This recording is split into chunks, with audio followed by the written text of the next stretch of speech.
नमस्ते जी। 13वीं श्रव्य कणिका, दयानंद दिवाकर, लेखक आदित्य मुनि जी, वानप्रस्थ। गत श्रव्य कणिका में हमने महर्षि दयानंद जी के जीवन की एक विशिष्ट घटना को हमने सुना कि कैसे शुद्ध चैतन्य ब्रह्मचारी ने काल भैरव के लिए निर्धारित बालक की स्थान पर स्वयं को प्रस्तुत किया और बलि के लिए तैयार हो गए। तो बात ऐसी थी कि वो पुरोहित कान में मुख लगाकर मंत्र पढ़ने लगा। ओम नरत्वम बलि रूपेण मम भाग्यादुपस्थितः प्रणामि ततस्त्वाम वै गच्छत्वम गर्दभ सदनम यज्ञार्थे पशवः सृष्टा यज्ञार्थे पशुघातनम यज्ञे च मरणे त्वं हि ध्रुवम गंता त्रिविष्टपम। इस मंत्र को पढ़कर पुरोहित ने खड्ग को घातक के हाथों में दे दिया और शुद्ध चैतन्य की आंखों को कपड़े की पट्टी से अच्छी तरह कसकर बांध दिया गया। अब केवल बलिदान ही शेष था, लेकिन तभी अचानक बंदूकों से गोलियां छूटने की 3 भयंकर आवाजें आईं, जिससे आदमी लोग चिल्लाने लगे, भागो भागो, भाग जाओ, मराठी फौज आ गई है। अतः सभी जंगल के अंदर भाग गए। केवल शुद्ध चैतन्य ही अकेला बलिदान के लक्कड़ में बंधा हुआ वहां पड़ा रहा। तभी 4 बंदूकधारी सिपाही वहां आ गए और उन्होंने उसे मुक्त कर दिया। शुद्ध चैतन्य ने उस समय वहां सुना था कि वे लोग अमावस्या की रात्रि में नरबलि बंद करवाने के लिए घुमा करते हैं। ये लोग मराठी फौज के सिपाही हैं।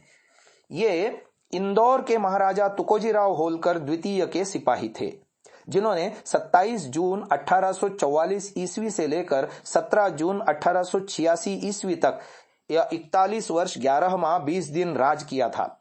इस राज्य की स्थापना 26 मई 1728 ईस्वी को पेशवा बाजीराव प्रथम के सरदार मल्हार राव होलकर ने की थी। इसलिए इस राज्य की गणना मराठा राज्य के अंतर्गत होती चली आई है। इंदौर से महाराजा होलकर के छापे खाने से पंडित धर्मनारायण के संपादकत्व में 1849 ईस्वी में मालवा अखबार नामक साप्ताहिक पत्र निकला था, जो 1872 तक चला। उसकी पुरानी फाइलों का अध्ययन करने से उस समय घटने वाली ऐसी घटनाओं पर कुछ प्रकाश पड़ सकता है।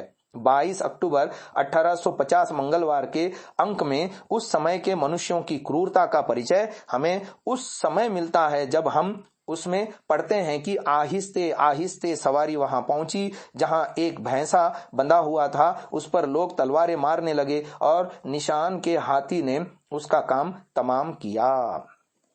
तो हमारे चरित्र नायक इस घटना से बच गए। वह माता के डर के मारे लड़के को साथ लेकर जंगल के अंदर छिपी हुई थी।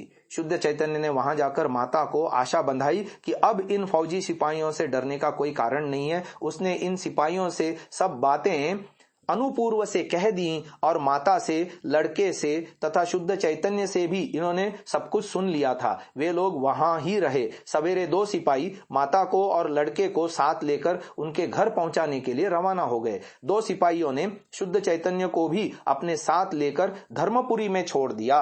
वहां से शुद्ध चैतन्य मानधारा पहुंचा, जहां नर्मदा नदी का एक प्रपात है। वहां स्नान करके वह प्रभु चिंतन करने लगा। उसने प्रभु को स्मरण किया कि हे प्रभु, मुझसे कौन सा कार्य होगा जिसके लिए तुमने मुझको बलिवेदी से भी बचा लिया। देश, समाज और धर्म की अवस्था पर वह विचार करने लगा। उसने समझ लिया था कि देश सेवा, समाज सेवा, जाति सेवा के लिए योग्यता की आवश्यकता है। उसे स्मरण आया कि वह किस लिए नर्मदा के किनारे आया है। योग सिद्ध साधकों के संधान में वह दोनों किनारों पर प्रत्येक आश्रम पर गया था, क्योंकि नदी संगम पर आश्रमों में योगी लोग रहते हैं। ये ही इनकी साधना के लिए सर्वोत्तम स्थान समझे जाते हैं। प्रभु ने उसकी परीक्षा की है और भी परीक्षाएं सामने हैं। शुद्ध चैतन्य दृढ़चित्त होकर नर्मदा के प्रवाह के अनुसार पूर्व दिशा की ओर जाने लगा। सामान्यतया नर्मदा स्रोत के आरंभ करके उसके तट पर पूर्व से पश्चिम की ओर ही चलना पड़ता है, परंतु ऐसा करते हुए केवल एक ही तट एक बार में देखा जा सकता है। अतः दूसरे तट को देखने के लिए एक तट से दूसरे तट पर जाकर कभी कभी विपरीत दिशा में पश्चिम से पूर्व की ओर पर भी चलना पड़ता है। रास्ते में चरित्र नायक को बहुत से साधुओं का संग मिला। उनके अनुभवों को सुनकर उसने पारमार्थिक जगत संबंधी लाभ भी उठाया। प्राकृतिक दृश्यों से उसका मन, बुद्धि, चित्त भी निर्मल होने लगा। हिंस्र पशु भी साधुओं को पहचानते हैं। ये पशु साधुओं को किसी तरह की हानि नहीं पहुंचाते हैं, परंतु शिकारी लोगों को देखते ही पशु बिगड़ जाते हैं। बंदूक या बारूद की गंध पाकर ही ये पशु शिकारियों को मारने के लिए संगबद्ध हो जाते हैं। जंगल के निवासी भी बहुत ही सरल, अतिथि सेवा परायण और कृतज्ञ होते हैं। इस भरोसे पर शुद्ध चैतन्य नर्मदा नदी के आदि से अंत तक योगियों के संधान में तत्पर रहा। व्याध, हिंस पशुओं और पक्षियों की करुणा नर्मदा के तटों पर योगियों के संधान में घूमते हुए शुद्ध चैतन्य को व्याध, हिंस्र पशु और पक्षियों की करुणा भी प्राप्त हुई थी। ऐसी 2-3 घटनाओं का उसने अपने आत्मचरित्र में उल्लेख भी किया है।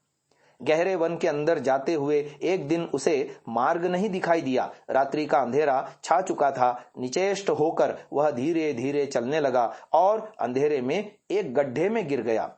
उसकी दाहिनी टांग में चोट लग गई, अतः वह उस गड्ढे में ही पड़ा रहा। उसकी कातर आवाज को सुनकर वन में रहने वाले व्याध लोगों ने आकर उसे बाहर निकालकर अपने यहाँ 3 दिन तक रखा और नानाविध औषधियां, जड़ी बूटियां उनमें लगाई तथा उसके खाने के लिए फलों का प्रबंध किया। इस प्रकार यथाशक्ति उसकी सेवा की। पुनः उसके पूर्ण स्वस्थ हो जाने पर उन्होंने उसे उसके ठीक रास्ते पर पहुंचा दिया। एक दिन वह क्षुधार्थ यानी भूखा होकर जंगल के अंदर एक पेड़ के नीचे बैठा हुआ था। वहां उसे 2 दिन तक भोजन नहीं मिला था। फल वाले वृक्ष भी उसे नहीं दिखाई दिए थे और कोई पुरुष भी नहीं दिखाई दिया था। तब तीसरे दिन भूख के कारण वह अशक्त होकर पेड़ के नीचे ही लेट गया। क्षुधा, पिपासा के कारण उसके प्राण निकलने से हो गए। तभी 2 भालू उसके पास पहुंचे, जिन्हें देखकर उसने अपने जीवन की आशा ही छोड़ दी थी। परंतु वे दोनों भालू तो उसके शरीर को सूंघकर ही चले गए और कुछ देर बाद उनमें से एक भालू मुंह में मधुमक्खियों का छत्ता लाकर उसके पास छोड़ गया। चूंकि छत्ता मधु से पूर्ण था, अतः उसने भरपेट मधु को चाट लिया, जिससे उसके शरीर में शक्ति आ गई और वह धीरे धीरे आगे चल पड़ा। एक दिन जंगल के रास्ते पर चलता हुआ वह परिश्रांत होकर एक पेड़ के नीचे लेट गया और सो गया। जब किसी आवाज के कारण उसकी नींद खुली तो उसने देखा कि एक सांप और उसके सिर पर अपना फन उठाए फुफकार रहा है। ऐसे में वह क्या करे, उसे कुछ समझ में नहीं आ रहा था। तभी एक पक्षी झपट करके आया और उस सांप को उठाकर ले गया। इन तीनों घटनाओं से उसे मालूम हुआ कि भगवान की करुणा सब जीवों के अंदर विद्यमान है और उसकी यह करुणा विचारातीत है। इन सब घटनाओं ने ब्रह्मचारी शुद्ध चैतन्य के हृदय पर परमात्मा के कृपालु स्वरूप की जो अमिट छाप छोड़ी, उसी का परिणाम था कि जब वह दूसरी बार संवत 1915 यानी ईस्वी सन 1858 में स्वामी दयानंद सरस्वती के रूप में नर्मदा स्रोत की ओर आते हुए मार्ग में ग्रामीणों ने जब उन्हें जंगली जानवरों से आत्मरक्षा के लिए एक डंडा दिया तो उसे उन्होंने तुरंत फेंक दिया और कहा कि मेरी सुरक्षा के बारे में आप लोग अधिक चिंतित न हो, क्योंकि मैं परमात्मा से रक्षित हूं।